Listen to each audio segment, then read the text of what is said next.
Good morning. It is Saturday, the day after chemo. I was exhausted yesterday. I slept a lot. It was a combination of lack of sleep the night before.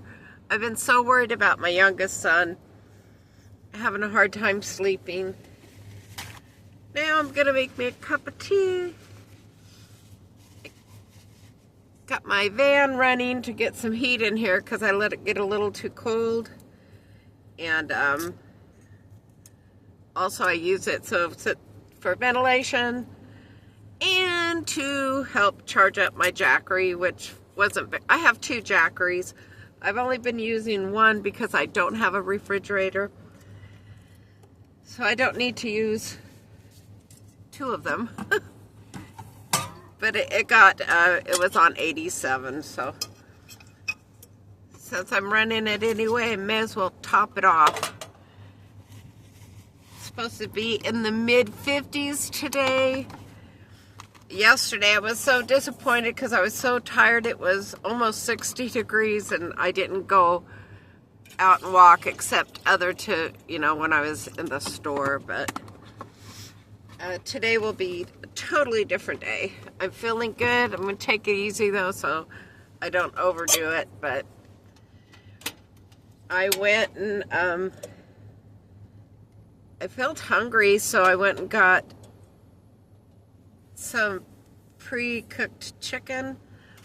It didn't hit the spot. So what I did was I have it for Randy. I put a couple tangerines, a couple cookies. He has his chicken in there.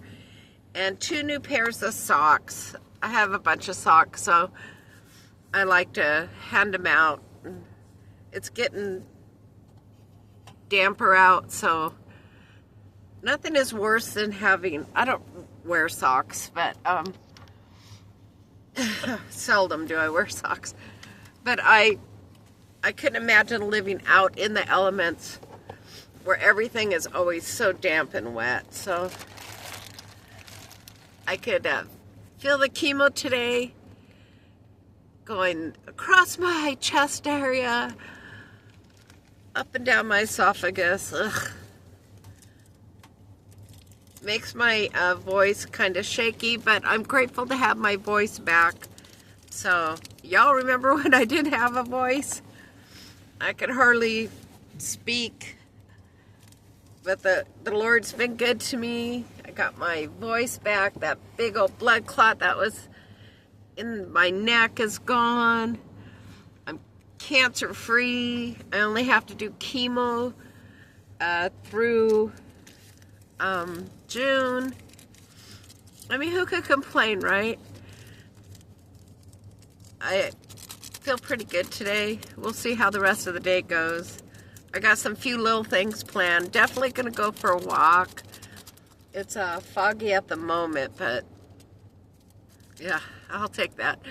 It's not freezing out. It's not snowing. We're not having so much rain that, or actually we're not having any rain now for the next week and a half. So they say. And so we're not flooding. I have a lot to be grateful for. I woke up. I like to share Bible verses. I got another request yesterday from someone asking me to send them, if I could send them a daily verse, which happily I do. I love sharing the word. I love it. And I feel that, God has put me here for a reason, and that is part of my reason. So, all in all, I just want to give a report. It's a good day. I should be seeing Randy anytime passing by. I do need to buy some, it gets spendy after a while, even at the Dollar Tree. I used to just get the solo cups, but they don't have, like the solo cups, but they don't have lids on them. So I spend a little more to get the ones that have a lid on it so that I don't spill, cocoa or tea on themselves. I no longer make coffee, so it's not something I have to offer. But there's tea, there's cocoa. I was thinking of maybe getting a small package of the hot apple cider mix, just so that, they could choose what they want to drink, especially when it's cold out. Summertime is great because, I'll have juice and water, especially when I had a fridge, I could keep it cold. My goal is to, before winter is up, to get a fridge, nothing big. I mean, you could get them for like $150. Sometimes you can get them for less.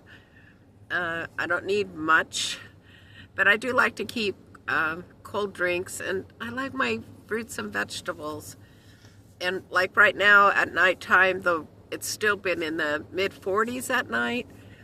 So, there's still a danger zone. So there's things like string cheese, stuff like that. I can't at the moment. When it gets a little colder, then it doesn't matter because it's cold. So keep it cold. But I definitely quit buying eggs because I can't keep them and feel safe about it. So, yeah. Anyway, that's what's up with me. What are you guys doing this weekend? Are you still celebrating, Thanksgiving? I spoke to a lady yesterday at the pharmacy, and she was excited because she had Thanksgiving on Thanksgiving Day with her side of the family, and then today they're going to her husband's side of the family, and then next week they're doing a friend Thanksgiving. And so she's pretty excited. She's getting 3 of them in a week. So that's pretty cool. But yeah, I pray for each and every one of you, and I ask that you continue to pray for me. It is a great day. I woke up feeling really good. Gonna have my tea. Gonna be on the lookout for Mr. Randy so I could get him his stuff. And I just always like to have something for him because I like to check up on him and talk to him and see how he's doing. I don't really like to put people on camera. I was asked that. Why don't I do that? Well, number one, it's their life, right? And I've asked and they declined, and I'm okay with that. I don't just shove a camera in people's face. I just, like Randy, I respect him, and I respect his boundaries, and he is so respectful and kind, and he's a good person. And I've shown you guys shots of him, and he's just a good person, and he's someone that the Lord has really led me to. I see him now smiling more. I see less and less mental episodes with him, which is nice. He's showering somewhere now, which is wonderful. His clothes are clean now, so that's wonderful too. And he has a buggy full of stuff.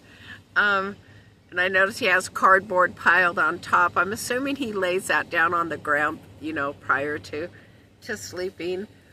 And I always ask him, does he need something? And he always tells me no. You have helped so much, and I'm good.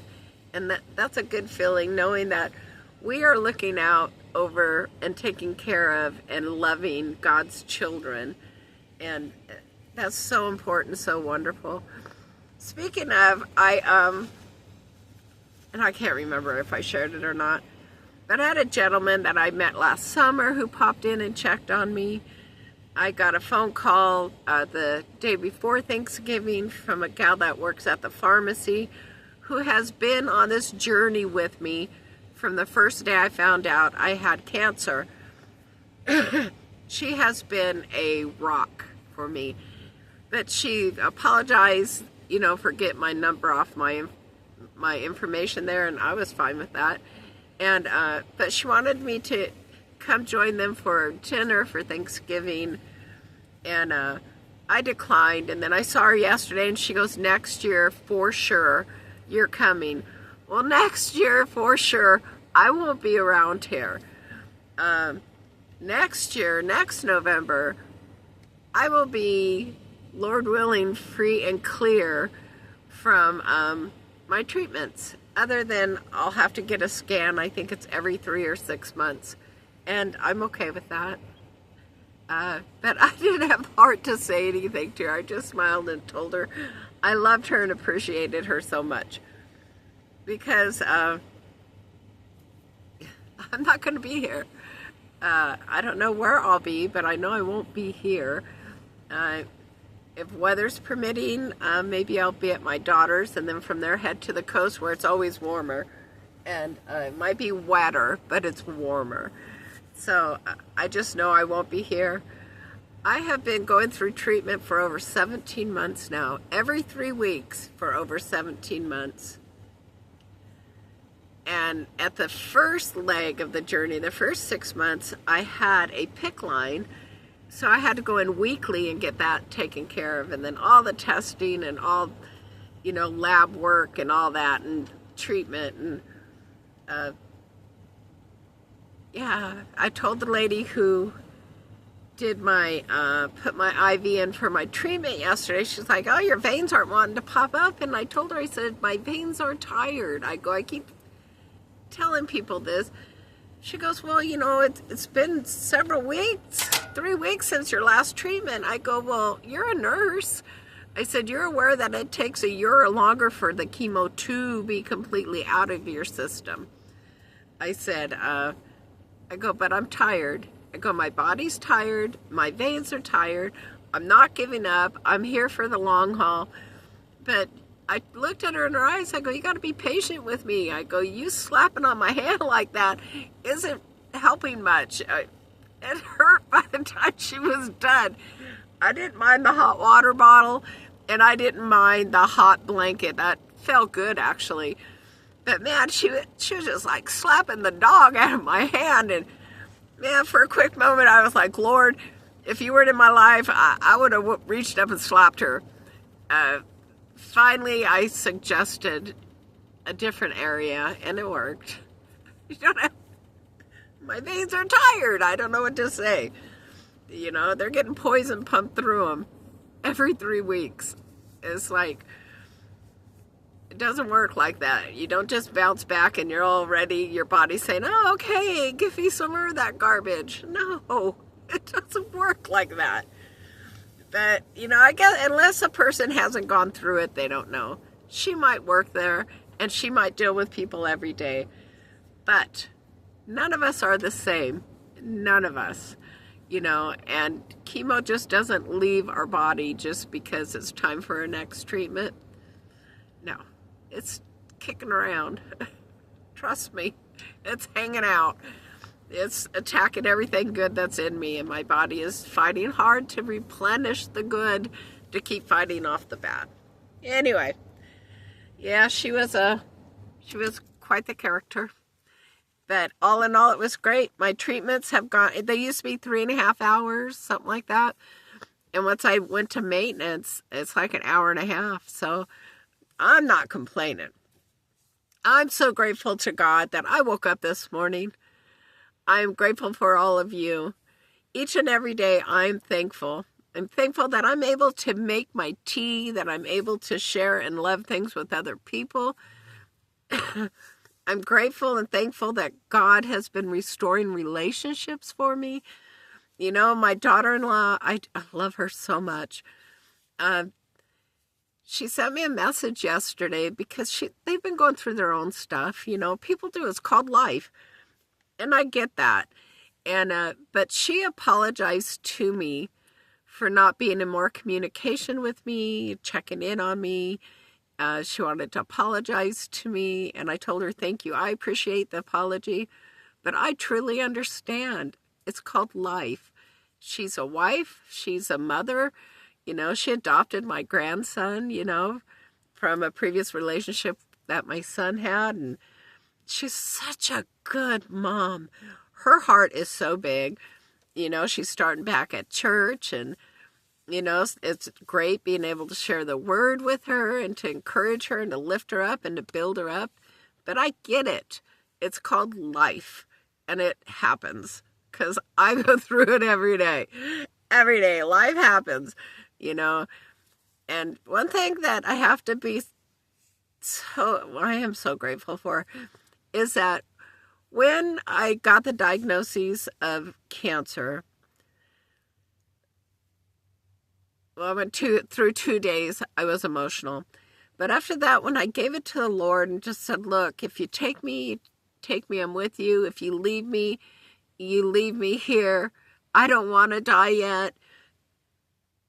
And I will continue to serve you. And I wasn't bartering with him. I was just letting God know, either way, you know I'm going to be okay. You know, I truly just want the ones left behind to be okay. That was my biggest concern, was my children.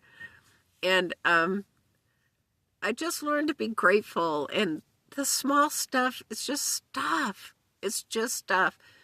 And I tell my daughter all the time, look, if you cannot change a situation, if you have no power or control over that, just leave it. You know, give it to God. Leave it. Just leave it. You can't fix people. You can't change certain circumstances, but it's how we respond during those times that makes all the difference in the world. And I'm so grateful and thankful that I have even more peace now than I have ever had in my life.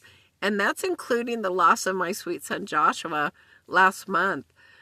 It was hard. The first week was just, I was devastated. But again, I gave it to the Lord and I asked for his comfort and he gave it to me. He gave it to me. And so I'm grateful. I'm grateful for the time I had with my son. I'm grateful that I was able to be his mom.